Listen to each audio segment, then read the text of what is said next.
des investigations approfondies qui ont commencé depuis des semaines, menées sur les conditions d'incarcération de M. Mohamedou Ngom, dit Farba, actuellement sous mandat de dépôt, ont permis de mettre au jour des agissements d'une extrême gravité, appelant des poursuites judiciaires renforcées. Quelle est la situation judiciaire de M. Ngom? M. Mohamedou Ngom est poursuivi dans le cadre de 2 procédures distinctes pour des faits d'ampleur transnationale, notamment association de malfaiteurs, blanchiment de capitaux, escroquerie sur deniers publics portant sur des montants estimés à 31 885 944 444 francs et 91 686 628 050 francs. Il est aussi poursuivi pour complicité d'abus de biens sociaux. Qu'est-ce que nous avons constaté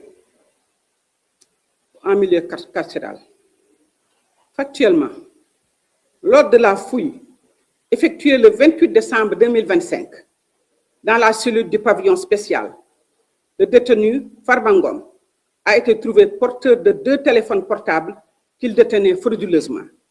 et en violation manifeste de la loi numéro 87-15 du règlement intérieur des établissements pénitentiaires. Ces appareils ont été utilisés pour des communications structurées et transfrontalières au Maroc, au Mali, avec le Maroc, avec le Mali, avec l'Autriche, le Bangladesh et les États-Unis.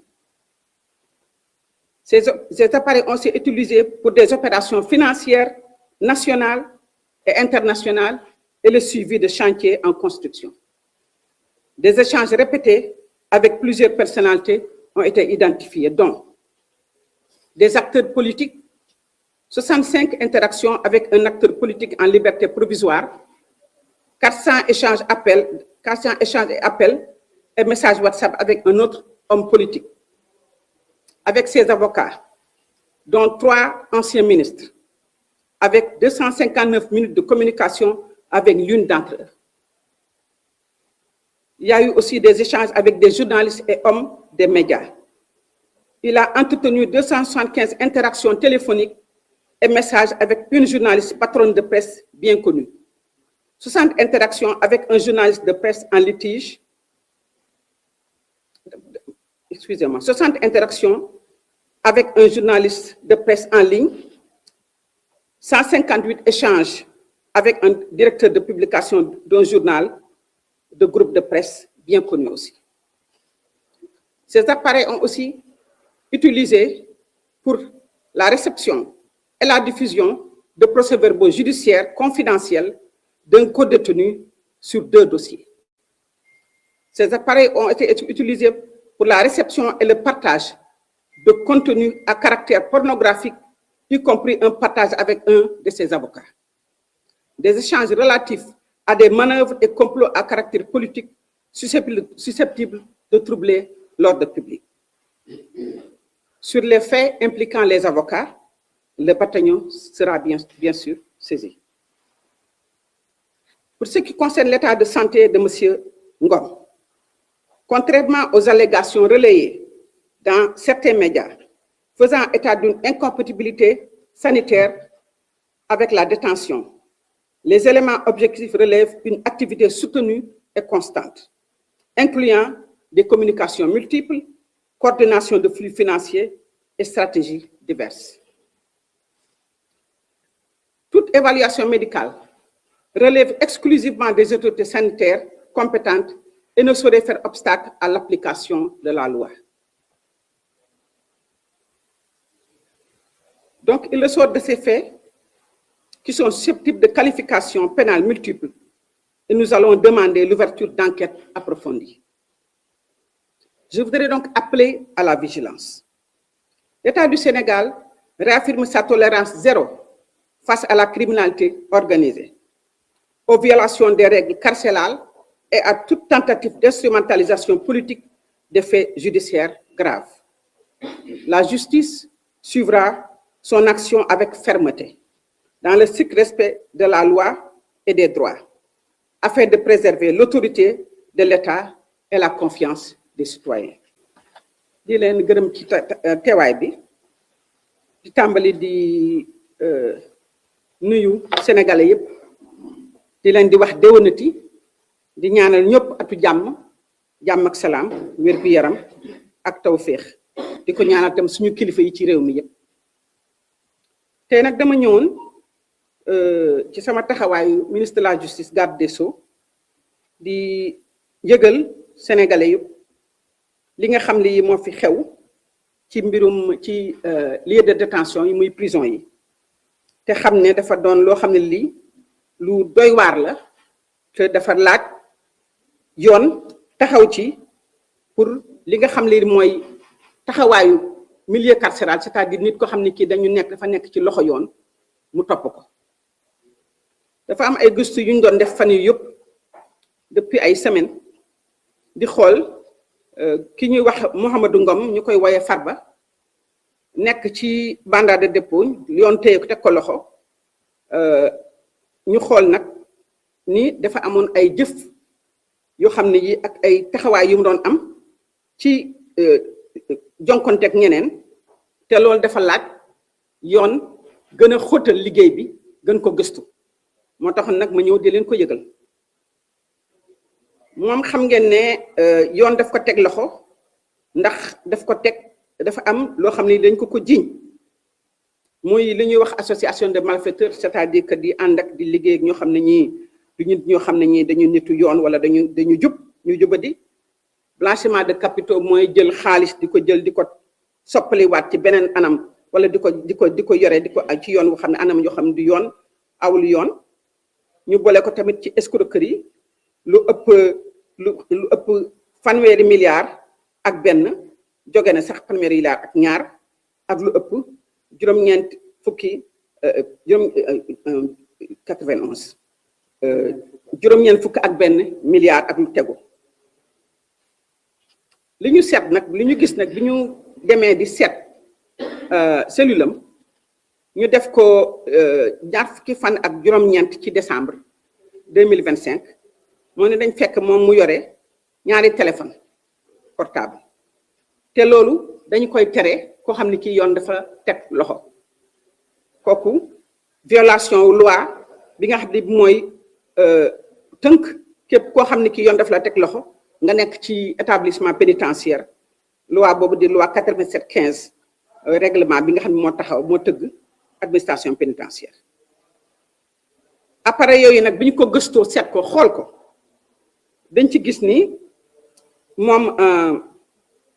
mi ngi nekk ci ay waxtaan ak ay échange ak ay jokkonteeg ay nit yu nekk bitim réew Maroc, Mali, Autriche, Bangladesh, États-Unis. mi ngi nekk tamit ci mbirum lijjanti xaalis soppan ak yéene xaalis ci biir Sénégal ak sax bitim réew ba sax mi ngi nekk ci am na ay chantier yu muy tabax mi ngi koy topp mi ngi topp daal ay activité mi ngi tamit di waxtaan ak téléphone yooyu ak ay nit ñu bare ay kilifa yu bare ci réew mi ñi nga xam ne ñi dañu nekk ci mbir ci langue politique am na ci ñu waxal lu bare am na ci koo xam ne kii ni wax na ak moom ñeent fukki yoon ci ñeenti téeméeri yoon ci ay wax ay appel WhatsApp ak ay échange ak ay waxtaan yu ñuy def waxtaan tam ak ay avocat lu bare ci xam ngeen ne am na ñetti avocat yoo xam ne ay ministre la ñu woon am na ci kenn koo xam ne sax wax naa ak moom lu bare ay minutes yu bare ay waxtu sax yu bare ci loolu ku jigéen moom tamit wax naa ak ay journalistes yu bare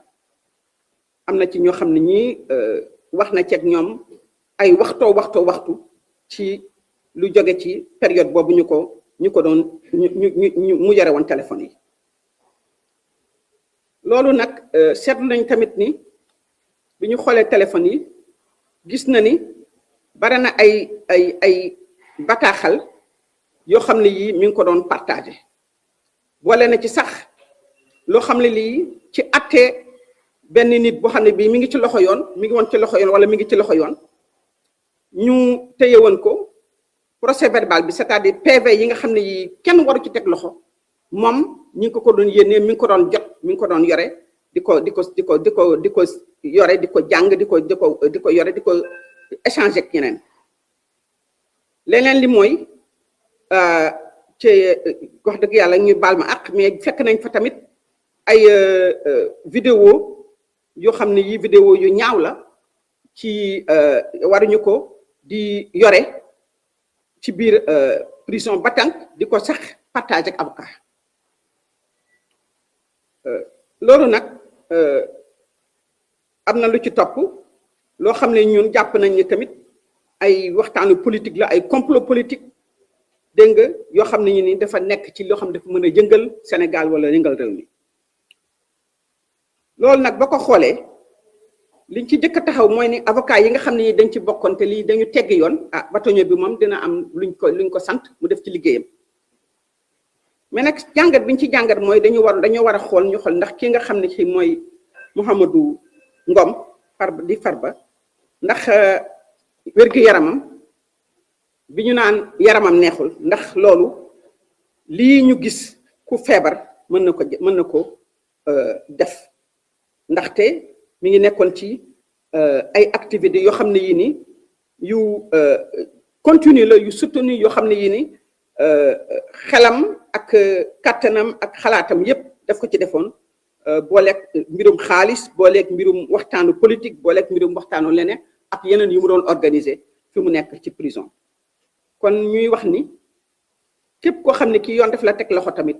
bu ñuy seet sa wér-gi-yaram état moom moo yore autorité wu xool sa wér-gi-yaram naka la war a naka la mel ak fan la toll te kenn war a ci dugal loo xam ne lii awul yoon te defuñu ko ci xool wér-gi-yaram seetu wér-gi-yaram ni mu waree lii nag dafa doon loo xam ne lii ni dafa laaj ñun ñu taxaw laaj ni justice bi mu gën a xóotal liggéeyam mais ñun tamit ñu ñaaj ay enquête yu gën a xóot ci li ñu gis li yëpp loolu moo waroon te ñu ne nañ ñëw yëgal opinion bi que ni dinañu gën a xóotal enquête yi ci li jëm ci lii yëpp parce que am na lu bare loo xam ne certainement kenn gis ko li nag jàngat bi mooy li ma ci bëgg jàngat mooy ni Sénégal tey fi mu toll nii dootuñu nangooti di yenn yi di fi am ci réew mi ñëpp ñoo yem loi bi dafay appliqué wu ci ñëpp kenn warul xalaat ni war nga mën a nekk di def loo xam ne lii dañ koy tere loo xam ne lii crime la muy ci biir réew mi wala bitim réew mu jëm ci xaalis wala ci leneen